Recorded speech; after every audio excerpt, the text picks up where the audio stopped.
വളരെയധികം ഹൃദയഭേദകമായ കാഴ്ചയാണ് രാവിലെ ഇവിടെ വരുമ്പോൾ കാണാൻ കഴിഞ്ഞത്. ഇവിടെ ഈ കർഷക കുടുംബങ്ങളോട് എന്ത് പറയണമെന്നും എന്ത് സമാധാനം പറയണമെന്ന് പറയാൻ കഴിയാത്ത അവസ്ഥയിലാണ്.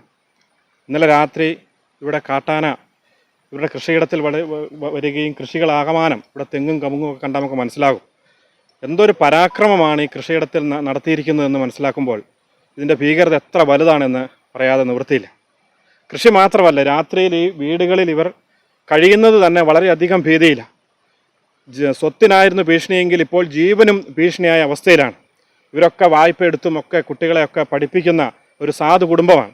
കൂലിപ്പണിക്ക് പോകുന്ന ഭർത്താവാണെങ്കിൽ ഇവരുടെ സന്തോഷമൊക്കെ ആണെങ്കിൽ കൂലിപ്പണിക്ക് പോകുന്നതാണ്. ഇത് കാണാൻ പോലും അദ്ദേഹത്തിന് കഴിയാതെ അദ്ദേഹം ഇവിടുന്ന് മാറി നിൽക്കുകയാണ്. കാണുമ്പോൾ വളരെയധികം കൃഷി ചെയ്യുന്നവരെ സംബന്ധിച്ചിടത്തോളം ഈ കൃഷിയിടത്തിലേക്ക് വന്നാൽ കാണുന്ന കാഴ്ച അങ്ങേയറ്റം ഭയാനകം. ഇവിടെ ഫെൻസിങ് ഉണ്ട്, പക്ഷേ ഈ ഫെൻസിങ് ഒക്കെ പല സ്ഥലത്തും ഫെൻസിങ് വിട്ടുപോയിട്ടുണ്ട്. അതിനൊക്കെ പഞ്ചായത്ത് ഈ വർഷം അതിൽ ഫെൻസിങ് റിപ്പയർ ചെയ്യാൻ ഫണ്ട് വെച്ചിട്ടുണ്ട്. പക്ഷേ എൻ്റെ ഒരു അഭിപ്രായം ഫെൻസിങ് കൊണ്ട് ഇത് തീരുന്നതല്ല. ഫെൻസിങ് വർഷങ്ങളായി ഫെൻസിങ് ഇവിടെ ഉണ്ട്. പക്ഷേ ആ ഫെൻസിങ് എല്ലാം തകർത്ത് ആന കയറി ഇവിടെ അതിക്രമിച്ചിരിക്കുന്ന ഒരു കാഴ്ചയാണ്. നിർബന്ധമായും ഇവർക്ക് ഇവരുടെ നഷ്ടപ്പെട്ട കൃഷിയിടത്തിന് ആനുപാതികമായ നഷ്ടപരിഹാരം ഇവർക്ക് കിട്ടേണ്ടത്. ജീവന് തര ഭീഷണിയായി നിൽക്കുന്ന ഈ സാഹചര്യത്തിൽ ഗവൺമെൻറ് അടിയന്തരമായി ഈ വിഷയത്തിൽ വളരെയധികം ഗൗരവത്തോടു കൂടി തന്നെ ഇടപെട്ട് ശാശ്വതമായ ഒരു പരിഹാരം, കേവലം ഒരു ഫെൻസിങ് കൊണ്ട് ഇവിടുത്തെ കാട്ടാന ആക്രമണത്തെ തടയാൻ കഴിയുമെന്ന് കരുതുന്നില്ല. ഇതിന് വലിയ ഒരു ഫണ്ട് വെച്ച് ഒന്നെങ്കിൽ ഒരു വലിയ തൂക്കുവേലി പോലെയൊക്കെ വലിയ ഫണ്ട് ഇതിലേക്ക് വെക്കേണ്ടത്. അതിനൊക്കെ നല്ല ഒരു ഇടപെടൽ എല്ലാവരുടെ ഭാഗത്തു നിന്നും ഉണ്ടായി ഒരു ശാശ്വതമായ പരിഹാരം ഉണ്ടാവേണ്ടത്. വർഷങ്ങളൊക്കെ ഓരോ കാലവർഷവും കഴിയുന്തോറും ഇവർ ഭീതിയോടെ കഴിയുകയും പലപ്പോഴും ഒരു ചെറിയ വാർത്തയായി മാത്രം ഇത് മാറുന്നു. അതിനപ്പുറം ഒരു പരിഹാരം ഈ പ്രദേശവാസികൾക്ക് ആവശ്യമാണ്.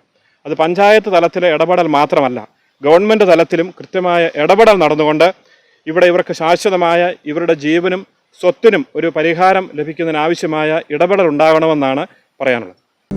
+2 കഴിഞ്ഞവർക്ക് UGC അംഗീകൃത യൂണിവേഴ്സിറ്റിയുടെ പാരാമെഡിക്കൽ ഡിഗ്രി ഡിപ്ലോമ കോഴ്സുകളിലേക്ക് അഡ്മിഷൻ ആരംഭിച്ചിരിക്കുന്നു. കോഴ്സുകൾ BVOC medical lab technology, BVOC radiology and imaging technology, BSc medical lab technology, DMLT, diploma in radiology and imaging technology.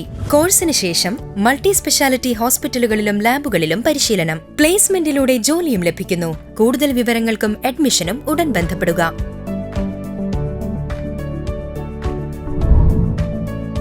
Lazaro academy, trade union ഓഫീസിന് എതിർവശം, പഴയ bus stand, Payyanur. Phone 0498 520 5789 9544 665551.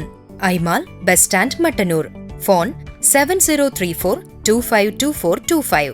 Help line 9526 37 5555.